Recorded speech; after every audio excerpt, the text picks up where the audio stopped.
জসিমউদ্দিন রহমানের কথা শুনছেন না? এই বেচারার উপরে কত নির্যাতন, শুধু সে জেহাদের কথা বলছে।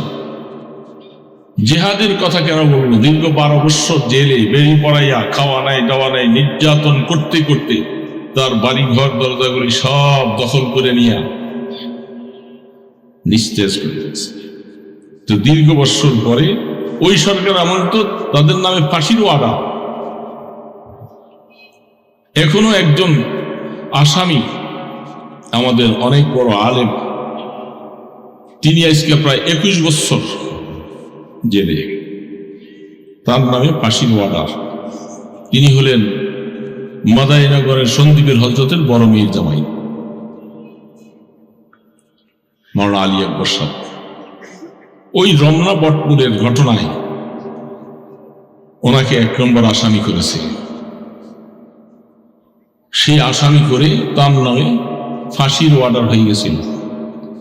কোনো না কোনো কারণে ওই অর্ডারটা ওই সময় হয় নাই। এখন পর্যন্ত তিনি জেলে আছে 21 বছর। নির্যাতন কত ছিল, তা আমরা দোয়া করতেছি, চেষ্টাও করা হচ্ছে। হয়তো আল্লাহ পাক তার হায়াতে বাঁচিয়ে রাখবেন বলে আমরা আশাবাদী, আর হায়াতে বাঁচিয়ে রাখবেন বলে হয়তো আল্লাহ পাক মুক্ত করে দিতে পারেন। অন্যায় ভাবে এইভাবে ভালো মানুষকে মামলার আওতায় নিয়ে আইসা তাদেরকে জেল, জুলুম, ফাঁসি এইভাবে রাখছে। এটা কি জুলুম না বাবা? জুলুম না? আপনারা জুলুম করতেছিলেন। এখানে অনেক লোক আছে, আমি আজকেও জুমার আলোচনায় বলছিলাম, অনেক আওয়ামী লীগের ভাইরাও আছেন আমার মসজিদে মুসল্লি হিসাবে। আপনার বোঝা দরকার, যত ষড়যন্ত্র আপনি করবেন, ওয়ামাকারু ওয়ামাকারাল্লাহ ওয়াল্লাহু খায়রুল মাকিরিন। তুমি যত ষড়যন্ত্র করো, আমার আল্লাহ পাকের কাছে তোমার ষড়যন্ত্রগুলোকে নস্যাৎ করে দিতে আমার কাছে সেই শক্তি আছে। আছে না নাই? দোস্ত, আমরা সকলে কিন্তু সাফারাত না। এখানে যারা আছি সকলে আমরা হয়তো এই ধরনের মামলায় পড়ি নাই, জামিনায় পড়ি নাই, হয়তো আমাদেরকে বিভিন্ন সময় এইভাবে কিছু করে নাই। যারা হেফাজতের রাত্রে ছিলেন, এরকম লোক আছে এখানে? সেইখানে হেফাজতের রাত্রে ছিলেন যে কয়জন লোক আছেন দেখি? খুব কম। প্রাথমিক অবস্থায় যারা গেছিলেন এরকম কতজন আছেন দেখি? তাও তো অর্ধেক না। আমরা কি অন্যায় কাজ করে গিয়েছিলাম সেখানে? বলেন তো। না, এটা সাপোর্টও দিবেন না, চুপ করে রইলেন। আপনারা জানো নাই, রাত্রে ছিলেনও না। আর আমরা যারা গেছিলাম, আমরা কি অন্যায় কাজ করছি এটাকে আপনারা স্বীকৃতি প্রদান করবেন না যে কাজটা ভালো ছিল না মন্দ ছিল?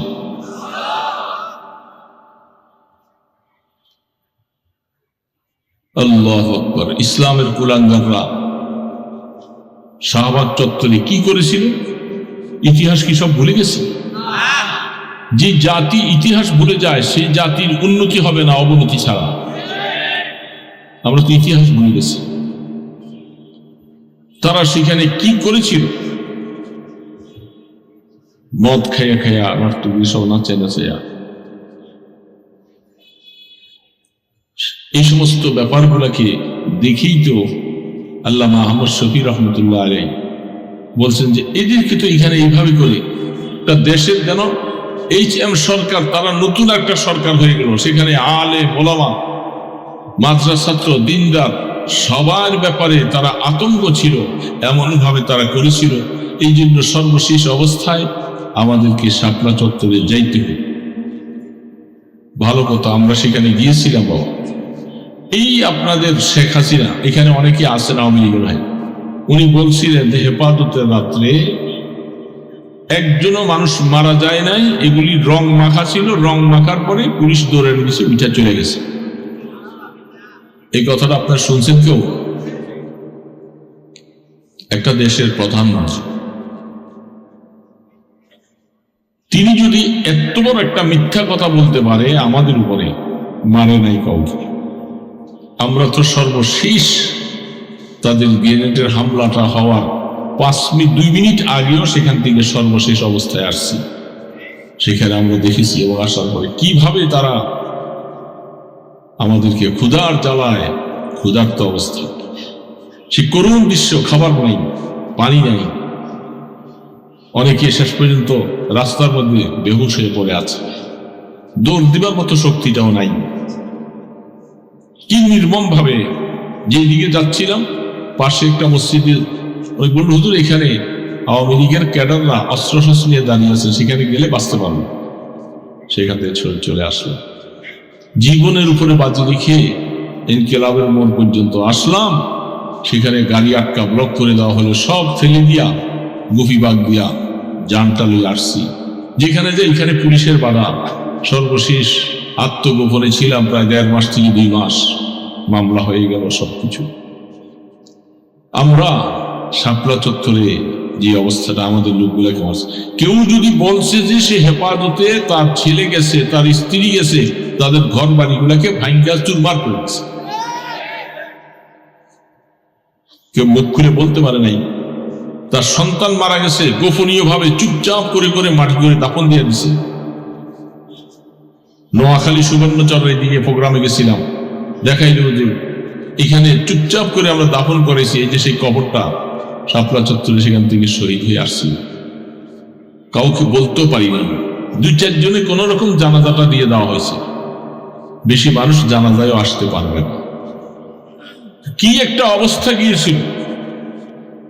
এগুলি কি ওলামায়ে কেরাম নেককার দিনদারদের মনের ভিতরে একটা ধোঁয়া সৃষ্টি হয় নাই? ধোঁয়া সৃষ্টি হতে হতে হতে হতে কতদিন আল্লাহ পাক ধৈর্য ধরে, কতদিন। যেমনি ভাবে ফেরাউন সন্তানগুলাকে হত্যা করতে করতে করতে মুসা আলাইহিস সালাম যেন আসতে না পারে, এই জন্য সমস্ত ছেলেগুলাকে হত্যা করে ফেলছে। আল্লাহ পাক বলে, ফেরাউন তুই কতদিন ক্ষমতায় থাকবি, থাক। তো যেহেতু তোর মৃত্যুটা আমি স্বাভাবিক মৃত্যু দিতে পারতাম, কিন্তু তোর মৃত্যুটা কিয়ামত পর্যন্ত সমস্ত মানুষের কাছে নসিহত হয়ে যেন থাকে, তোর মৃত্যুটা আমি ওইভাবে দেওয়ার জন্য তোকে একটু সময় বাড়াই দিছি। এইভাবে মরতে পারতো না? আল্লাহ পাক তার ঘরের মধ্যে শোয়াইয়া মাইরা দিলে তো শেষ হয়ে। কিন্তু আল্লাহ সুবহানাহু ওয়া তাআলা বলেছেন, যারা যত বেশি জালেম হবে, বেশি জুলুম করবে, তাদের পরিণতিটা ভয়াবহ হবে, তাদের মৃত্যুটাও সারা বিশ্ববাসীর কাছে স্মরণীয় হয়ে থাকবে। এই দেশে বহুত সরকার গেছে, হাসিনা সরকার যেভাবে পালাইছে, এই ঘটনা বাংলাদেশে জীবনের কোনদিন হয় না। আজ যদি তারা সুন্দরভাবে মানুষের উপর এত জুলুম না করত, তাহলে অসুবিধা নেই। ক্ষমতার পটভূমি পাল্টাইতে পারে, কখনো এই দল আসবে, কখনো ওই দল আসবে, আসতে পারে। তোমরা এইভাবে করে সুষ্ঠু নির্বাচন দাও, এবছর গেলা না, ভালো কথা। আবার জনগণ চাইলে তোমরা সামনে আবার আসতে পারো, দেশেই থাকলা। কিন্তু যা অপকর্মগুলি করছো, দেশে থাকার মতো মুখ তোমাদের ছিল না, যার কারণে জুলুম জুলুম জুলুম নির্যাতন এত কিছু করেছো। তোমার ক্ষমতা 40 বছর পর্যন্ত থাকবে, 50 বছর পর্যন্ত থাকবে, এর জন্য সব কিছু তুমি করছো। আর আমার ভাইরা যারা আওয়ামী লীগ করে, তারা সব তাদের নেত্রীর কারণে নীরবে সব সহ্য করেছে, সবগুলোর মধ্যে বাহবা দিয়েছে, হাততালি দিয়েছে। মনে রাখো, ওই অন্যায়কে যারা সাপোর্ট করেছো, খোদা তোমাদেরকেও ছাড়বে না, মনে রেখেছে, তোমাদেরকেও ছাড়বে।